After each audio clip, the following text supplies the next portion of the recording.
Hola, boa noite. This is Carl Munson, and I'm here with the Portugal Show, which is going to happen Monday, Tuesday. I threw myself there by reading my own words off the screen. Monday, Tuesday, and Wednesday. Segunda, terça, and quarta-feira here in Portugal. It replaces the Portugal playlist, which we used to do on a Monday evening. Oh, I'm having a Mike Pence moment as well. Fly just landed on my face. Could the start of this show be any more unprofessional? I have a dog snoring at my feet as well. Peggy the Stray is with me tonight, and hopefully the fly will be attracted to her and not me. Otherwise, you don't have a dog and bark yourself, do you? And you don't have a dog and have flies land on your head. Anyway, good evening to you. Thank you for joining me this evening. As I was saying before I was so rudely interrupted, somebody's laughing at me already, before I was so rudely interrupted by a fly and a snoring dog, we have replaced Monday night's Portugal playlist, which was a radio show where we used to play Portuguese music. We will do that again one day because I made a big error, I think, in scrapping that. I wasn't getting the audience I was hoping for. It's so much easier to talk to more people and share the amazing good news about Portugal on this medium. And I felt like I was languishing in obscurity doing a radio show. But then as soon as I decide to axe it, I have 2 messages today saying, oh, really looking forward to the show tonight. So I'm so sorry to Xander and to my man Frank, who joins me on the Expat Man Cave on a Friday for, well, I'm going to call it, instead of an axing, I'm going to call it a temporary suspension. And we will do a Portuguese music podcast where we share the music that you listen to when you are planning your trip to Portugal, on your way here, or while you're doing your road trips around Portugal and researching the country. And I know that's difficult for you guys who are listening on the other side of the Atlantic at the moment. And also the music that you're learning about now that you live in Portugal, if you are in that condition. So the Portugal playlist will return as a podcast. And I hope one day Frank and I will be invited to a Portuguese radio station to do that as a weekly show as well, maybe, who knows. So the Portugal playlist will become a podcast. We will be here tomorrow night with Portuguese positive news with Donna Jacqueline. She's so popular and such a calming balm to our spirits and our minds. She'll be joining me again tomorrow night at 10, and she's very popular. I've just seen what Charles has put on the screen. She's very popular. She's great fun to be with. She is our expat elder, and she's with us tomorrow talking about Portuguese positive news. And of course, whatever you want to bring up tonight, tomorrow night, and Wednesday night, that's how we roll on the Portugal Show. We are led by your requests and suggestions. And then on Wednesday, I can't remember what we do on a Wednesday now, but we'll be here. It's the Portugal Show again. Oh, I know what's happening this Wednesday. Yes, a special occasion. Fipe is back doing his CSI Portuguese history. Always great to be in his company. The cool Canadian who is Phil, who writes under the name of Fipe. He's joined me a couple of times already. We had a fascinating sort of murder mystery whodunit, really, the last time he was on, and he'll be back again on Wednesday. So different guests, different features, different news, different weather every day, obviously, telling you what the temperature's like in Portugal. Tonight will be no exception. I'll tell you about what's going on around Portugal temperature-wise. And I've got some great news. I've got a beach cam service to share with you. I'm going to update you. You probably know already, but people do ask, what's the situation regarding flying from America or Canada? I'll just give you the official line as I understand it from the government websites, and we'll just make that clear tonight. Anything else that you would like to bring up and talk about, you can even ring me. And not many Portuguese or British people do this, but I'm thinking North Americans and Canadians might be a little bit better disposed to the phone-in format. Do it on WhatsApp. It won't work if you do it, I don't think, the way I've got it set up as a cell call. But if you get me on WhatsApp, 913-590-303, and use the Portugal code 351, we can talk to each other. You can come straight through and we can have a bit of a chat. And I'm sure you North Americans will be better disposed, as I say, to doing that than a lot of European people are.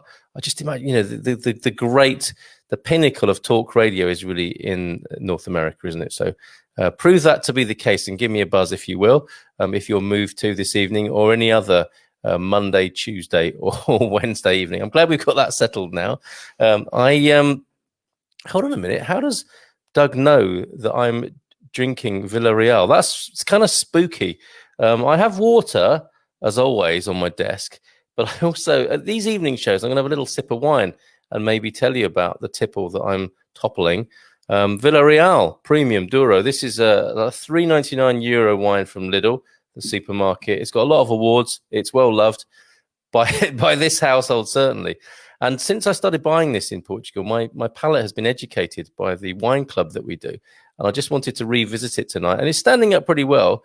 You know, it's a cheapie, but it's a goodie.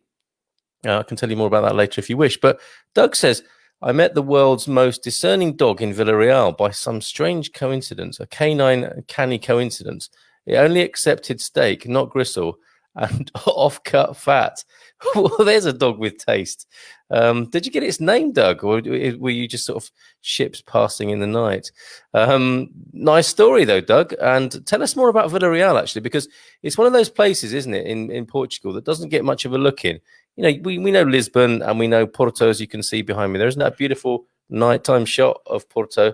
It's not actually outside my window, folks, but I've made it look like I gave it away. That snowing on the green screen kind of gave the game away a bit there. But isn't that a beautiful shot of Porto by night? Hola, bon night, Carl. How about a Joe Biden joke? By all means. I know you Americans got a sense of humor. You have to have a sense of humor right now, right? So do let me know your Joe Biden joke. At least put it in the comments. If it's totally unsavory, Charles, which I suspect it won't be from you, a man of great intelligence and distinction, and a fine guest and colleague in the Expat Man Cave last Friday. Really great to have you in there with us, Charles. I'm sure your Joe Biden joke will be funny. And, I mean, for some people, the mere mention of the name is enough to do it, isn't it? But I'm not going to, I'm not dipping my toe too deeply into the political water. I'm just going to field comments as they come in. And from Mark Rigby, how about doing the Portugal music show once a month or once a quarter? Yeah, I think, Mark, fair play. We will probably do it once a month at least. I enjoyed doing it, but we just kind of were sort of, like I say, languishing in obscurity. And it's just kind of hard being in a far distant corner of the universe, the broadcasting universe, when it's so easy to, this is what I love, is connecting with people. So it's a shame we can't play music on Facebook, but I understand why. Doug, I mean Villarreal de Santo Antonio. That's in Lisbon then, is it? Rather than the Villarreal up north. See what I mean? Villarreal just doesn't get a look in, does it? So I think that's Santo Antonio in or is that Porto? Doug, please let me know. I'm floundering there. Hola, Carl, Andrew, and Lawrence signing in from Raleigh, North Carolina. Do you call it Raleigh or Raleigh? I don't know how you're going to explain that phonetically in the comments, but anyway, great to have your company, Lauren and Andrew. Great to see you on the webinar the other night. Oh yes, and Steve is doing the right thing here. This has become a bit of a convention here, hasn't it? On these shows that we do of the evening, where you transatlantic folks can tune in a little more easily after lunchtime. Hello, Carl. Sunny and 60-ish in Minneapolis. So thank you for that, Steve. Yes, tell us what the weather's like. Tell us the temperature and tell us what the time is where you are. I've just seen Doug's comment. So yes, please let me know what's going on in your part of the world right now, temperature-wise, and where you are. No, Villarreal, Algarve. Got there in the end, didn't we, Doug? So not Villarreal, not Villarreal, Lisbon or Porto, but Villarreal in the Algarve. And Doug telling us the story of a lovely dog, a very discerning dog that he met there, and next to Rio Guadiana. Interesting. So, Lauren, Raleigh, very good. You managed to do it. And Kathleen's in there as well, telling me as well, Raleigh. Kathleen Hitchcock joining us tonight. So come on, guys. Where are you? What's the temperature like in America right now, or North America? Hello from San Diego, from Amy Castilla-Branco. Is that like an inspirational, affirmational kind of second name that you've given yourself there because you want to end up in Castilla-Branco one day, Amy, or maybe you're a regular visitor there? Hello from San Diego, anyway, from Amy, California, of course.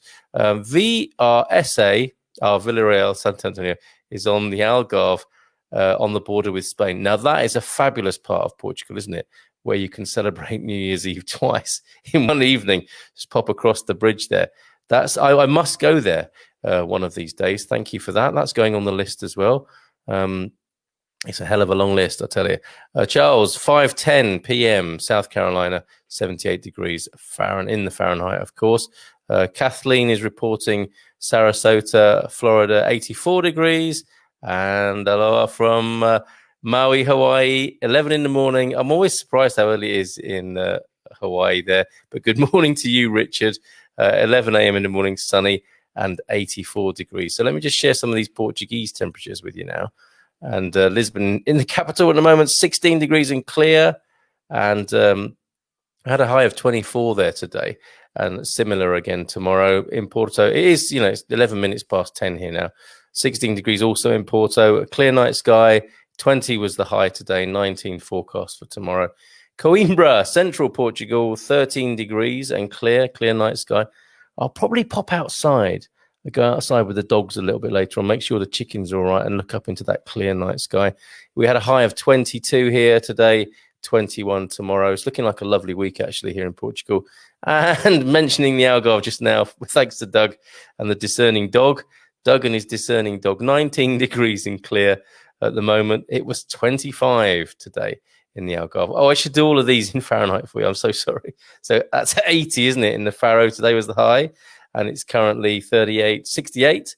Coimbra, 56 in Coimbra this evening. And it was 74 there, the high today.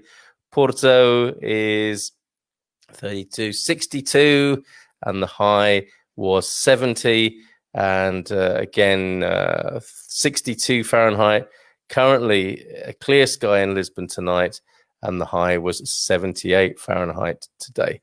Monday, the 12th of October, which is Segunda Feira. Interesting thing, just quickly, here in Portugal, Segunda, the second day of the week in this religious Catholic country is Monday. So not the first day of the week, as us Protestants might have it.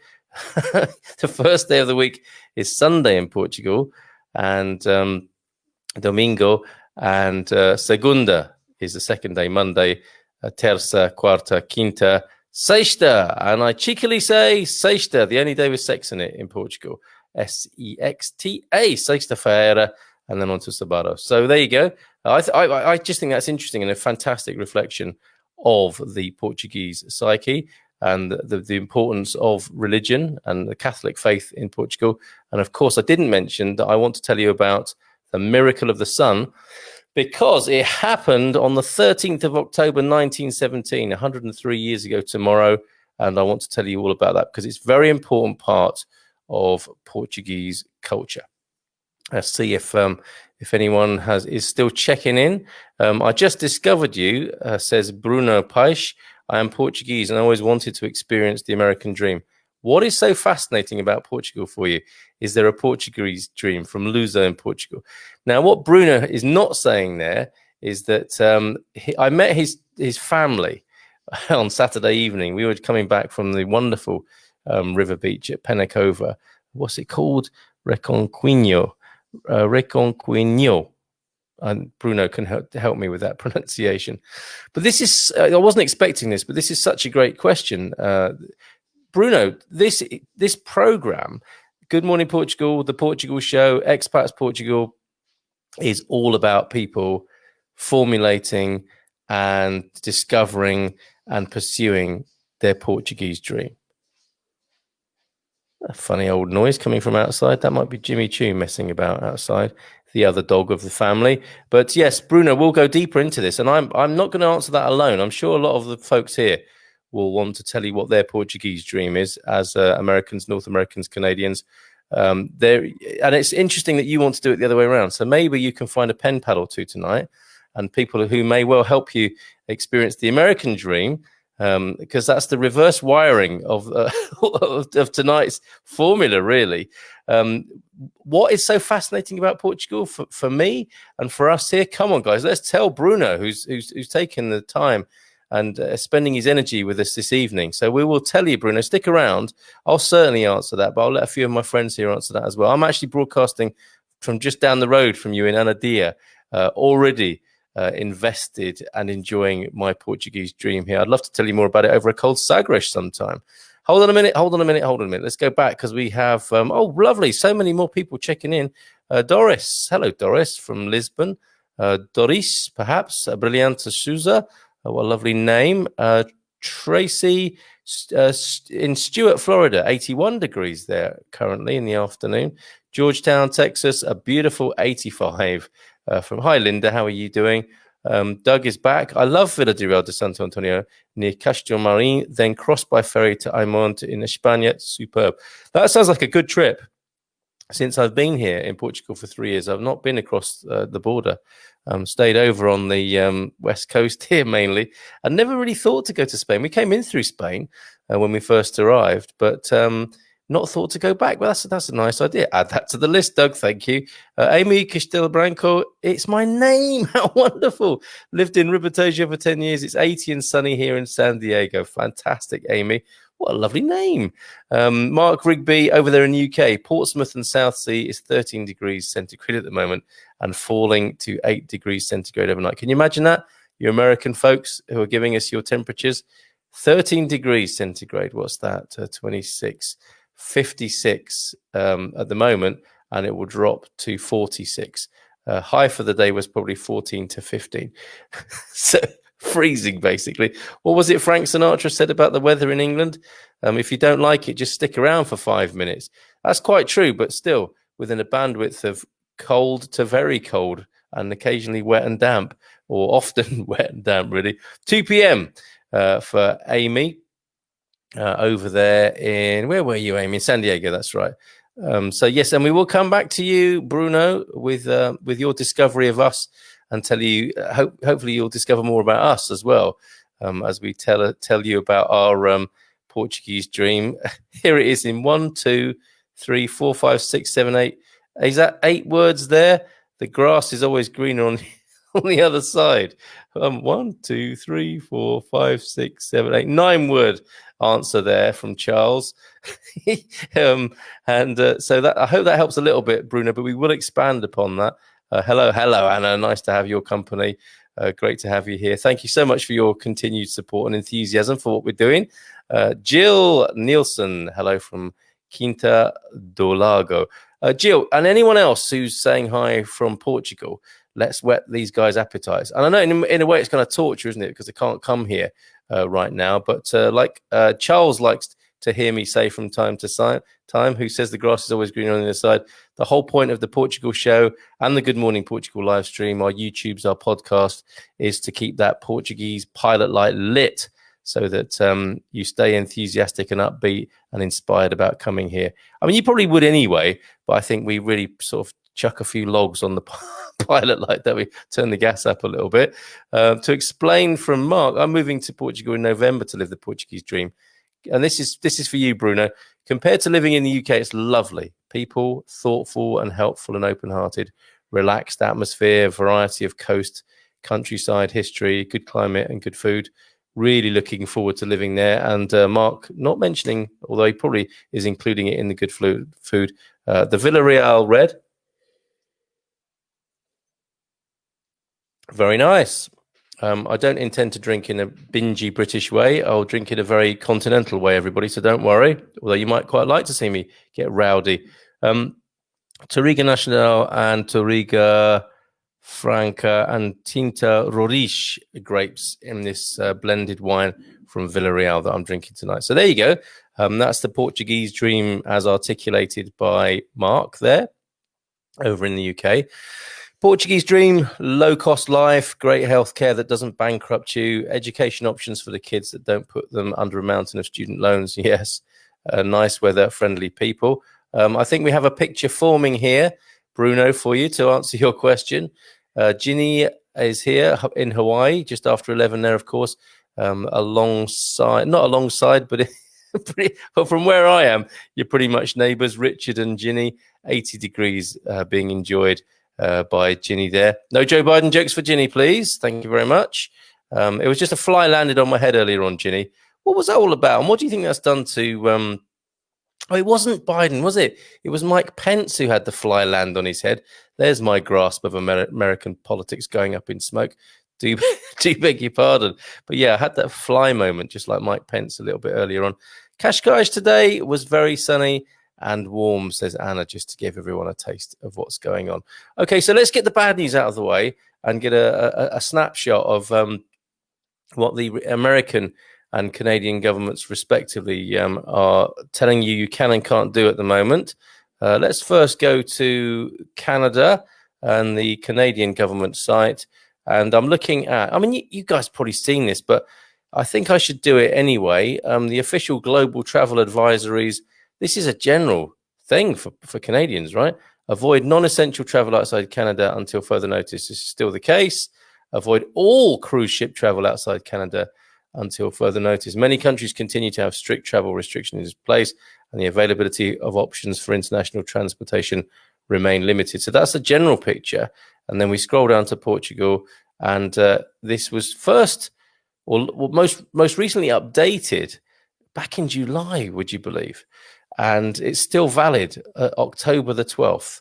And latest update is just an editorial change. So the picture is Canadians avoid non-essential travel outside Canada until further notice. This advisory overrides other risk levels on this page, with the exception of any risk levels for countries or regions where we advise to avoid all travel. I don't really know what that means, but that's the kind of shape of things at the moment, isn't it? It's complex. It's complicated. It's depressing.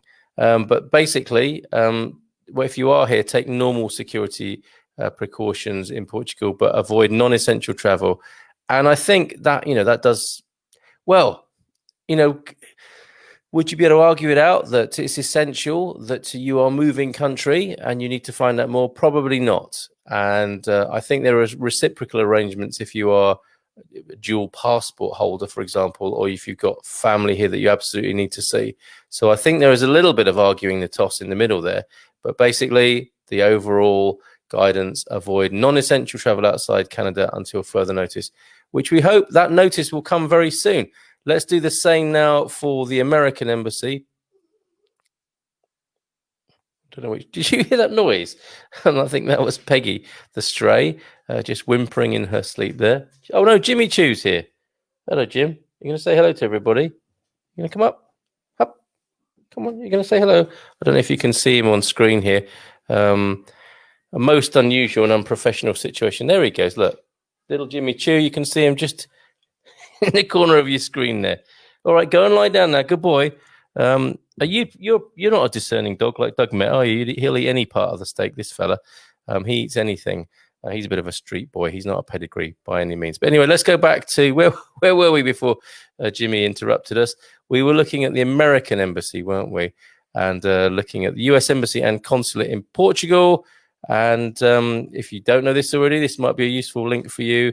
The country-specific information last updated October the 9th, 2020.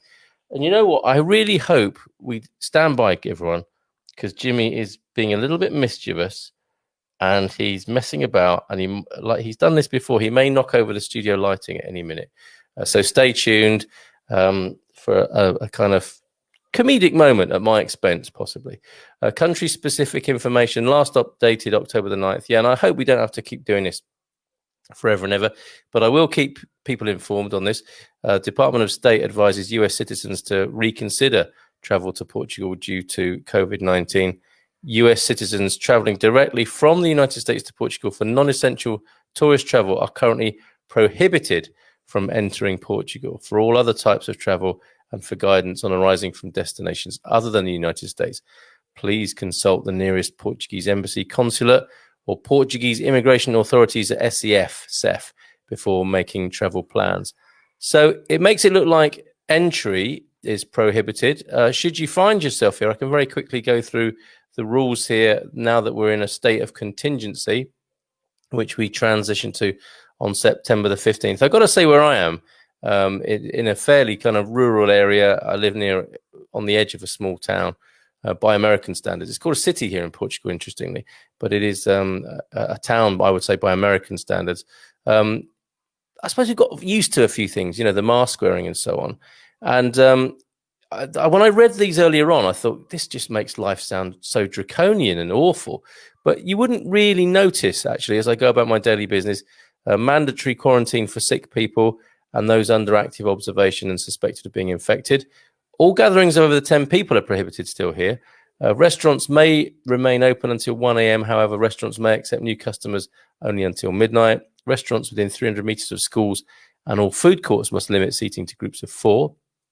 Bars and discos will open and operate under the same rules and measures as cafes and bakeries. I don't think you need to know about all of that because you can't come here anyway. But one of the interesting ones, just culturally, is that no sale of alcohol after 8 p.m. and no sale of alcohol by gas stations. Now, it's a thing in Portugal. It wasn't until this came along that people used to meet at petrol stations and drink together.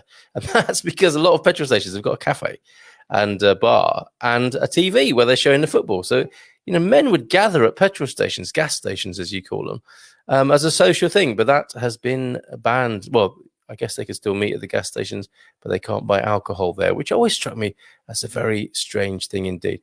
Fingers crossed, everybody, for this to change very soon for you. I don't know what else to say except fingers crossed, and I just hope things change for you very soon. I'm so sorry. Thank you for answering. I understand what Portugal has to offer, says Bruno, but I see Portugal as an attractive country only for older people and not so much for young people. Am I wrong? Bruno, well, I can see what you're getting at there. I really can. And I'm not going to take it personally. And I've inflicted, I think, what you speak of there as the sort of negative side for young people on my young children. I've got 3 children under 10. And, Mike Pence moment again, fly landing on my forehead. I see what you mean. And I think from a young person's point of view, like you said, you want to discover the American dream. For a young person who wants to, strut out into the world and enjoy the best of global culture, I guess if you grow up in Portugal, you would think, there are more attractive places to be and to go to. But I tell you what, give it 10, 20 or 30 years and you'll be back and loving your country, because that's the way it goes, isn't it? Like Charles said earlier on, the grass is always greener on the other side. It looks so cool, doesn't it? In America, it looks so cool in UK, quite possibly. But from my point of view, I'm so glad to be here and not in the UK. And I think all these American folks and Canadians here who are piping up tonight want to be here and not there, basically, for really good reasons, some of which they've articulated already. But I see what you're saying. I just think it's a matter of perspective, isn't it? And, maybe it isn't so exciting for young people here. And for people who are bringing their youngsters here, I think they do probably have to be under high school age, or they need to be people in their 20s and 30s who are looking for something a little bit a quieter life and a different quality of life.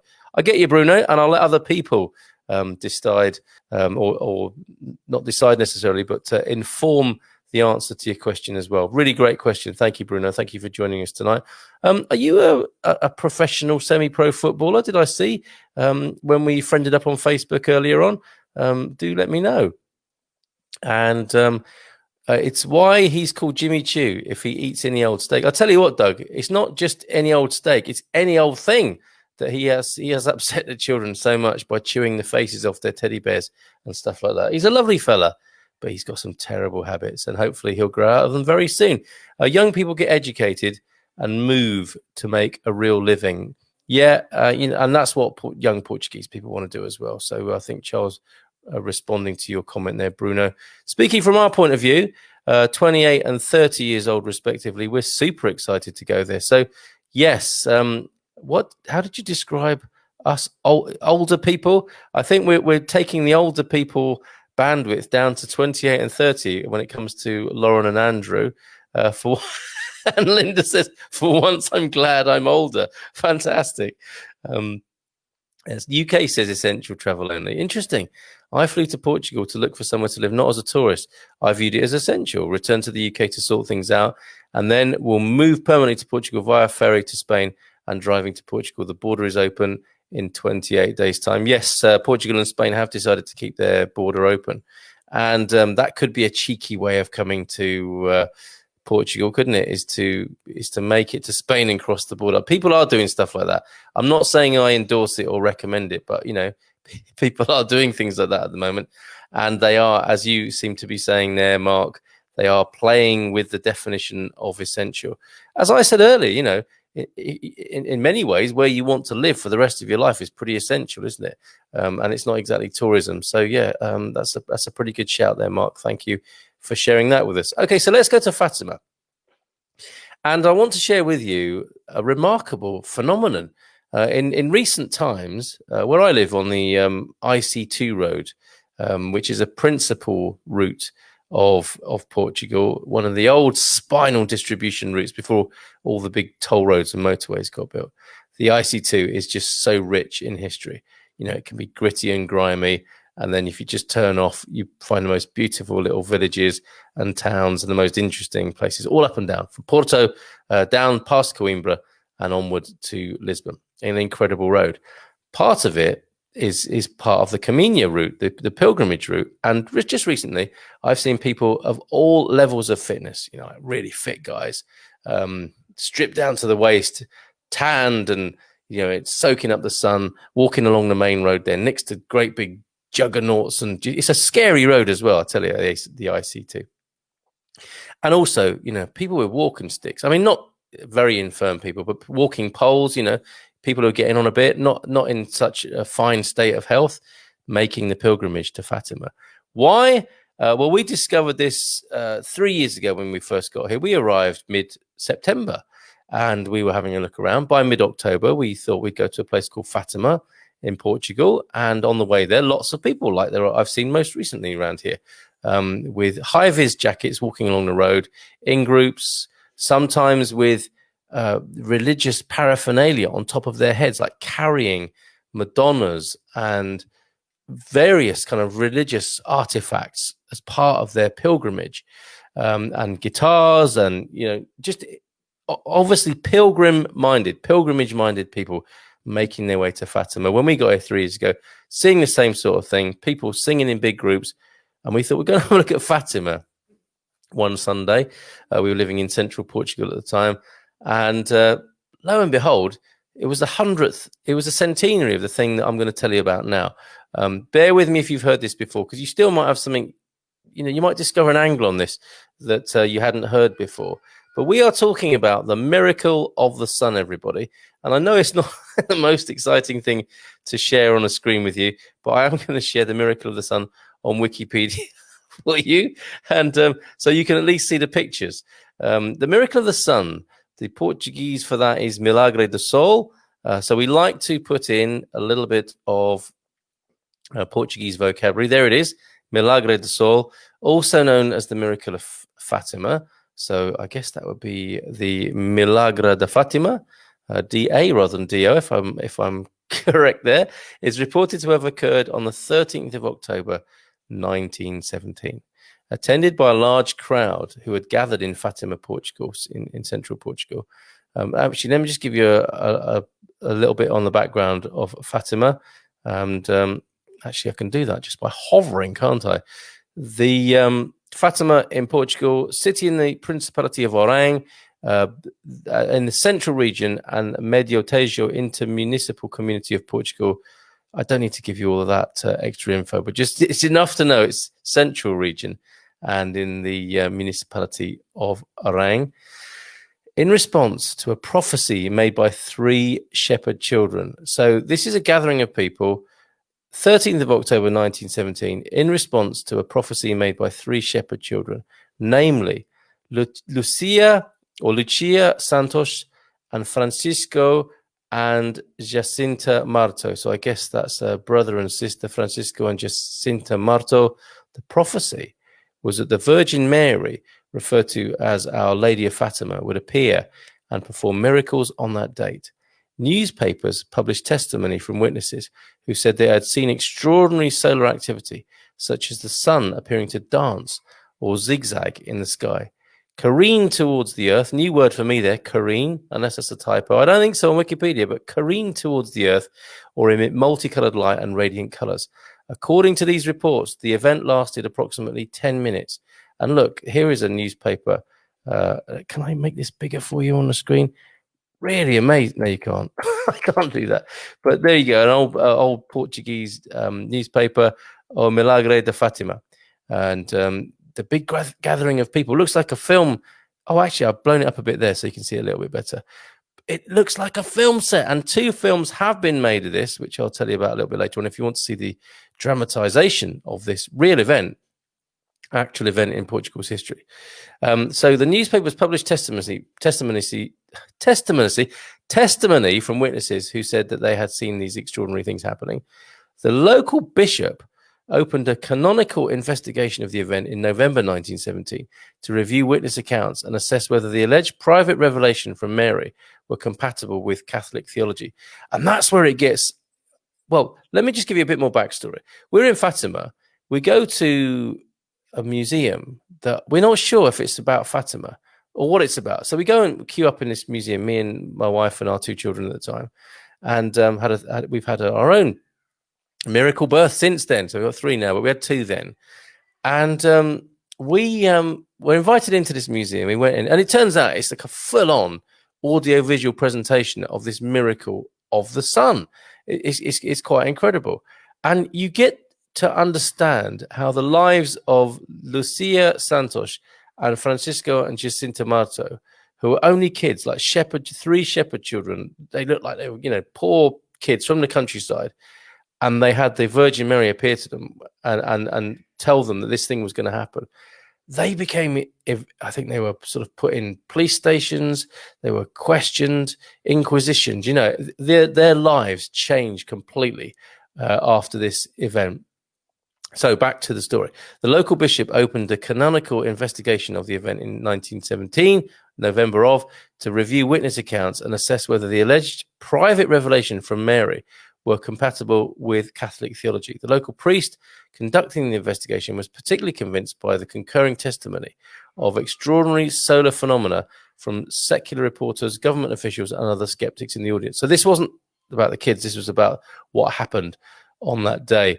And it's just amazing that thousands of people turned up in Fatima, having heard about this prophecy from the children. And then they turned up in this field and waited and waited. And this is beautifully portrayed, dramatized in this audiovisual AV-led museum that's in Fatima now. You can sort of go through the whole thing. And obviously, depending on your relationship to the divine, you'll have your own ideas about, what this all means and everything. But the event itself, look at this fantastic crowd. Estimates of the number of people present range from 30,000 to 40,000. So word would have got round 1917 in Portugal by Avelino de Almeida, writing for the Portuguese newspaper O Século, to 100,000 was another estimate, estimated by lawyer Dr. José Almeida Garrett, the son of a professor of natural sciences at the University of Coimbra, chucking in a bit of credibility there. Various claims have been made as to what actually happened during the event. According to many witnesses, after a period of rain, the dark clouds broke. So these people are in the field, anything between 30,000, 40,000, up to 100,000 by some estimates. But look at that scene there. All those people looking up to the sky to see what happens, this prophecy, to see if it actually is going to happen. And then after a period of rain, they're all soggy and wet in a field. After this period of rain, the dark clouds broke and the sun appeared as an opaque spinning disk in the sky. It was said to be significantly duller than normal and to cast multicolored lights across the landscape, the people, and the surrounding clouds. The sun was then reported to have careened. There we go. It isn't a typo. I've never heard that word before in my life. But the sun was then reported to have careened towards the earth before zigzagging back to its normal position. Witnesses reported that their previously wet clothes became suddenly and completely dry, as well as the wet and muddy ground that had previously been soaked because of the rain that had been falling. Not all witnesses reported seeing the sun dance. Some people only saw the radiant colors, and others, including some believers, saw nothing at all. The only picture of the sun taken during the event shows nothing unusual. Boo, I hate it when that happens. The 3 children, Lucia dos Santos and her cousins Jacinta and Francisco Marto, okay, they're related. Did you hear the fly on the microphone then? Who originally claimed to have seen that's a bit spooky. Who originally claimed to have seen Our Lady of Fatima, also reported seeing a panorama of visions, including those of Jesus, Our Lady of Sorrows, Our Lady of Mount Carmel, and of Saint Joseph blessing the people. In the 4th edition of her memoirs, written in 1941. This is amazing, isn't it? So Lucia her life obviously hugely changed by this event. She said in 1941 in her memoirs that on the occasion of their third visit to the Cova de Heria on the 13th of July in 1917, this is where they saw Our Lady, she asked the lady to tell them who she was and to perform a miracle so that everyone would believe.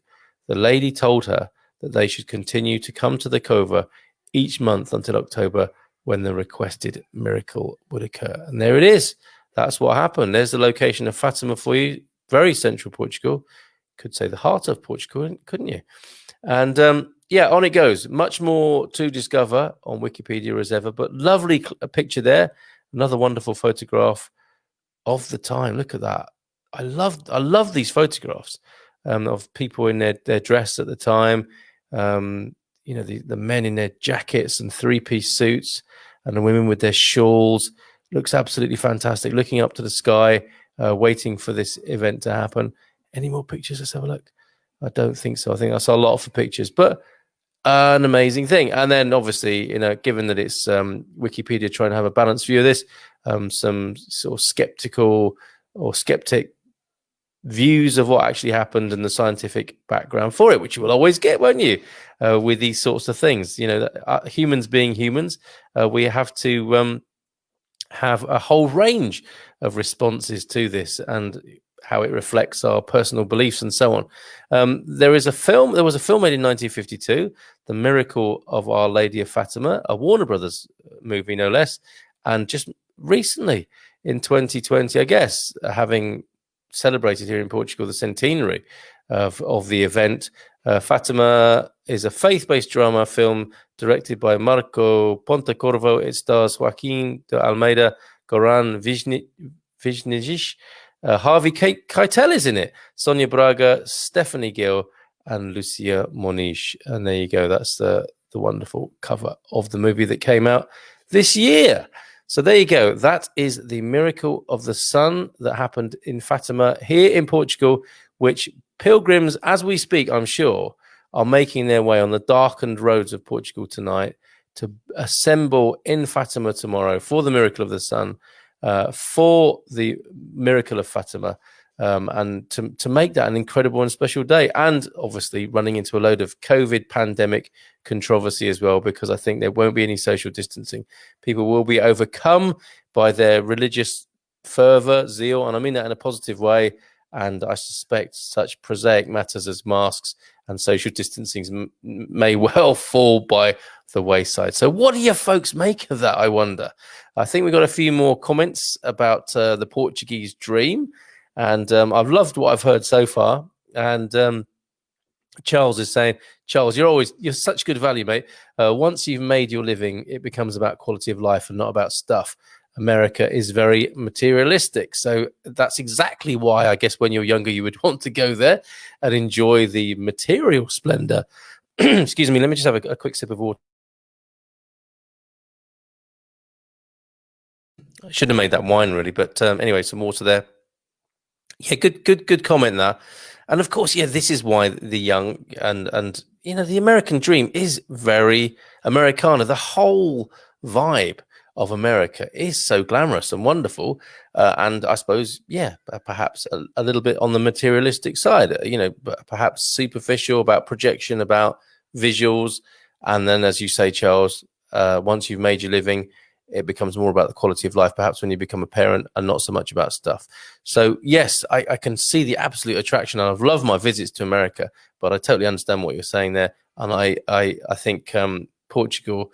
The Portuguese dream is about the quality of life that you speak of there, as well as delicious food and wine, adds Amy Castelbranco. So could you be a little more specific, Amy? And everybody else, what is your favorite Portuguese food? Because I imagine that Portugal might be a little bit of a disappointment for Americans, specifically coming to Portugal.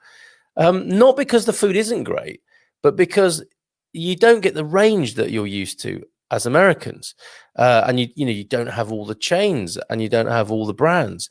You have real loads, thousands of mom and pop stores, a bit like Bruno's family. They run an independent cafe barbecue, a churrasqueira, serving really delicious home-cooked food, not part of a chain. And there's so much of that in Portugal. So American folks, is it not a bit disappointing when you come here, or are you glad to put all that behind you and just go for a more natural, fresh, mom and pop kind of vibe here in Portugal? But what are your favorite foods? Please tell me. Ferry's in tonight as well. American folks, you will love Ferry and you will love his place in Castanheira de Pera. Ferry, feel free to put your a link to your place where you put people up. What is it? A guest house? How would you describe it? Airbnb? I'm not entirely sure, but I've seen the pictures and it's absolutely beautiful. And these folks need to know about it, I think, as an option when they're visiting Portugal. So, Ferry, feel free, mate, to pop the link to your beautiful property in the comments. Portugal Dream, he says, I would like to live in Monaco or Florida. Is there anyone who would like to support me financially? Okay, then I think I will stay in Portugal. Good point, sir. Always a bit of wisdom from Ferry. Okay, but who knows? You might have a Floridian who wants to swap places for you after they've seen your place. Lock, stock, and barrel. Doug says, love visiting Fatima when I stayed in Nazaré. Oh, thank you for reminding me, Doug. I've just got to take a very quick diversion away from what we're talking about there. Come back to the Portuguese dream, the American dream, Florida and Monaco in just a moment. But I've got to share something else with you. Not brilliant at this time of night, it has to be said. Forgive me. But this is quite extraordinary. A really brilliant discovery from a friend of mine in UK today. Said he likes looking at the beach cam. And as I said, not brilliant right now at the moment. If I just press play on that, you will see a beach at night, which isn't that. You'll see an advert first, and then you'll see a beach at night. But these live cams, actually, it's not even loading up, so we don't need to worry about that. But look at all these live cams around Portugal. Okay, let me go back to all of them, not just the one at Nazaré. I mean, you've seen the footage of Nazaré, surely. Don't call me Shirley.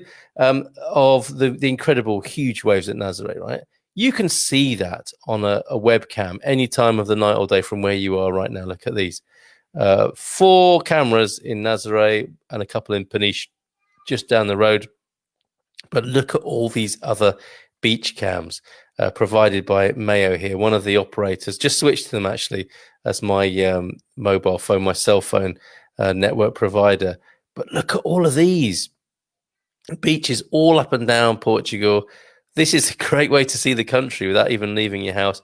Some of my favorites here. I lived in Almada for a little while, just south of the river in Lisbon, and there's a great beach, Fonte de Telha. I'm going to click on it now, but I think all we're going to see is some lights at sea, so it's probably not worth showing you. But you get the gist. You get the gist of how many wonderful beaches you can see. Yeah, it's pointless doing it now. You're not going to see anything, are you? Even Belém, and a couple of lakes and rivers and a river beach. I imagine that will get fuller and fuller, because that you need to know about river beaches as well when you come to Portugal. I discovered one very near me at the weekend. Absolutely beautiful afternoon. Yeah, you could see Cais de Sodré. Actually, that might be better to look at of an evening. Let's go to Cais de Sodré now, which is a very exciting part of Lisbon. You might know of the Time Out Market and that part of downtown Lisbon. Cais de Sodré is a ferry port as well, where you can get a ferry across to the other side of the water to Casillas on the other side of the water. 10 or 15 minute ferry ride crossing, a couple of euros, and you can get over there to fabulous seafood restaurants. No, it's not loaded for me. That's a shame. But do that at your leisure. Absolutely brilliant facility there. beachcam.mayo.pt. Oh, yes, we do have, we can see Cais de Sodré. Fantastic. Let me just come back for you with that. That's brilliant. So, yes, night and day. A lot of beaches, not too much to see, but that is an exciting part of Portugal, of Lisbon. There, you can see, if I blow this up, yes, there you go. This is great. Cais de Sodré. I don't know if those people know they're being filmed and then beamed to you across the Atlantic. Isn't that amazing? Wonders of the internet and our technology. But that is the Cristo Rey. Is it called Cristo del Rey? The iconic statue of Christ that overlooks for Lisbon from the south side of the water, just there, illuminated. And then the Abril 25 Bridge, the 25th of April Bridge, the iconic landmark of Lisbon that you can see illuminated there. So not the best picture in the world, but a lovely little glimpse of nightlife in Lisbon right now as we speak and as I broadcast. Absolutely delighted to be able to share that with you tonight. Very cool photos, says Steve. I'm glad you're on the same wavelength as me, Steve, with those. They're beautiful, aren't they? Absolutely wonderful. Mark Rigby, Kareen, dictionary definition, thanks to Mark, to go forward quickly while moving from side to side. Wow, what a word. And thank you for illuminating that for me. Mark, I did report your book selection into the Expats Portugal forum. Oh, actually, yes. Please, if you haven't already joined us, the community and the forum at expatsportugal.com, please do that.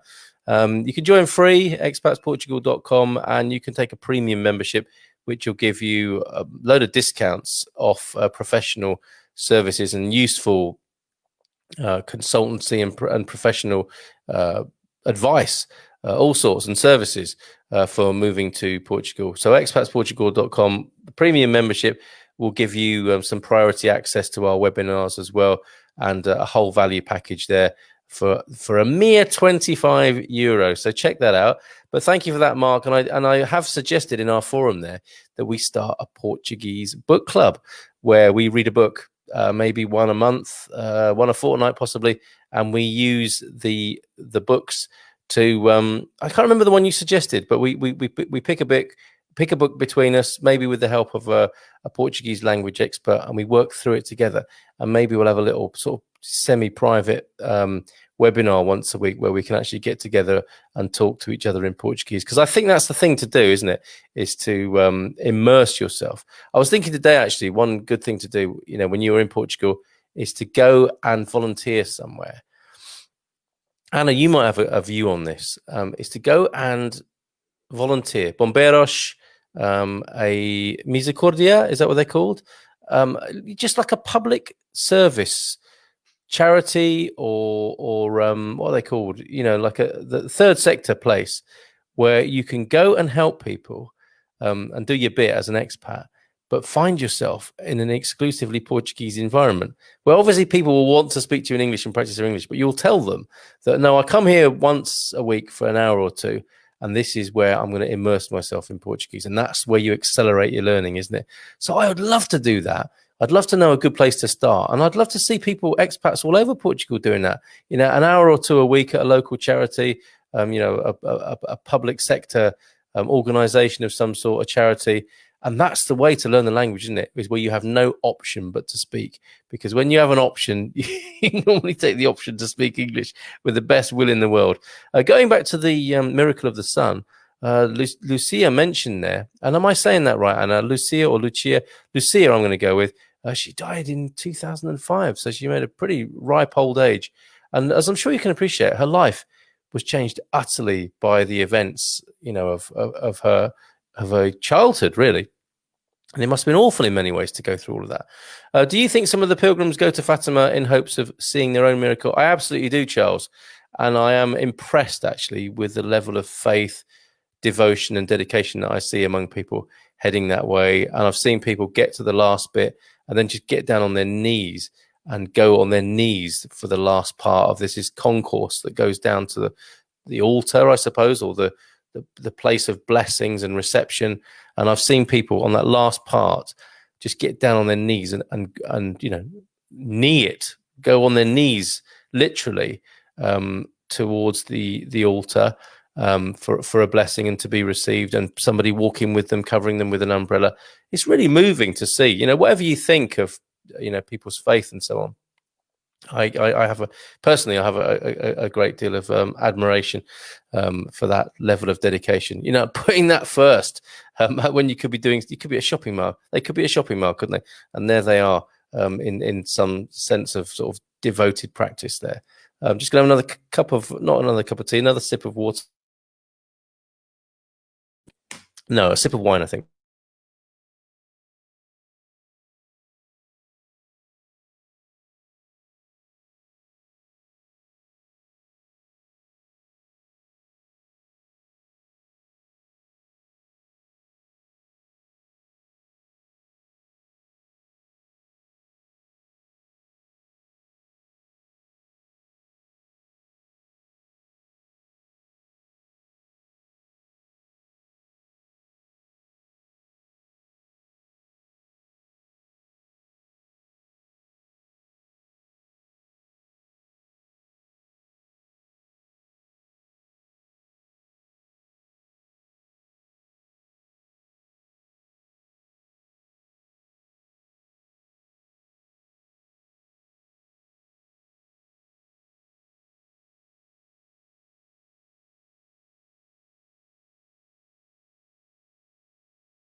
Do you know, I've been talking with my microphone.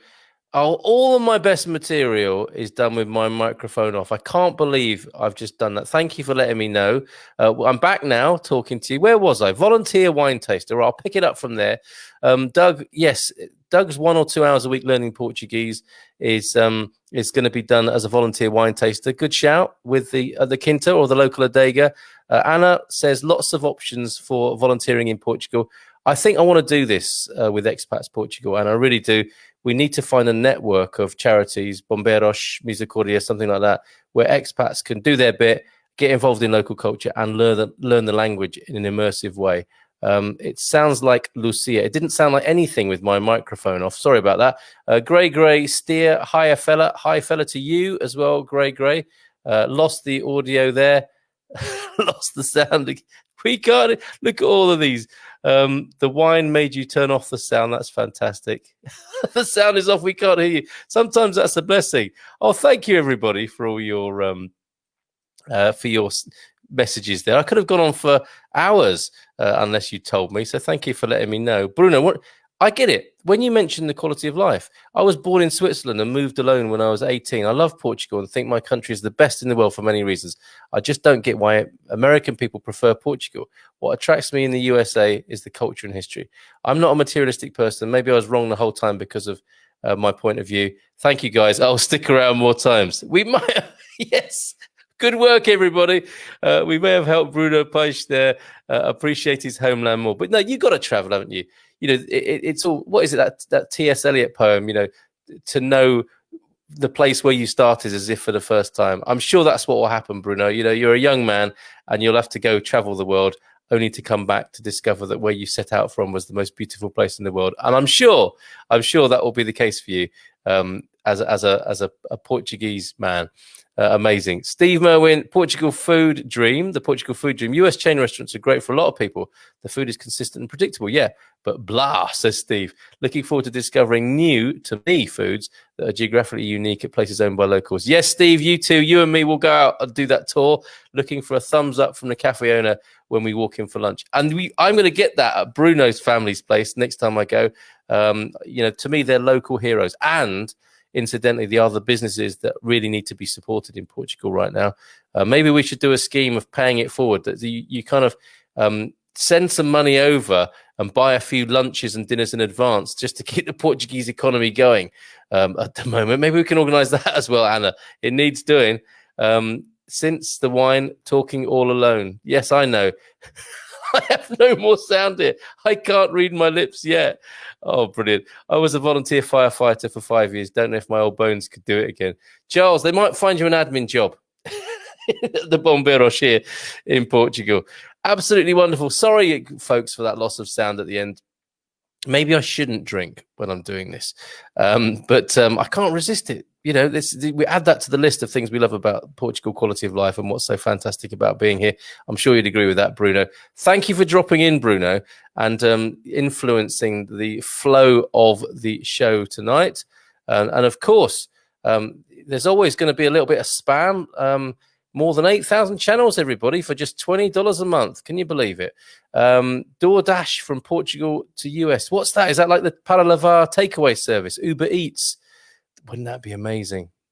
We've just got to wait for Elon Musk, haven't we, to create the Uber tube, the tuber, where you just can manifest food from one place and it just turns up somewhere else, like on the Starship Enterprise, maybe. Beam me up some bacalhau, maybe, something like that. And what a lovely note to end on, if that's what you mean, Steve. Thank you for your company, everybody, tonight. Nobody as yet calling me. So make a note of that number, if you will, folks. WhatsApp me. Make a note and just connect. So if you just want to talk to me at other times, if you want to know more about Portugal, here at your service as part of expatsportugal.com. 913-590-303 is my WhatsApp number. 351, the Portugal code. And maybe call me and have a chat one night here on the Portugal Show. And Charles, last word to Charles, I'll support the Portuguese economy if you ship the food. Anna, we need to talk, don't we, about this idea? We'll see. You know, like the ultra congelado, super frozen food, send it over to America. Could be a business in that. Could be a business in that. We'll see. We'll see. Anyway, thanks so much. And we'll see you in the morning on the Good Morning Portugal live stream. I know it's early for you. You may want to watch the replay instead on YouTube or listen to the podcast. But so grateful for your company tonight. Portugal Show, Monday, Tuesday, and Wednesday. The Wine Club on Thursday and the Expat Man Cave on Friday. I hope to see you soon and communicate with you as we've done this evening. Take care and bye for now.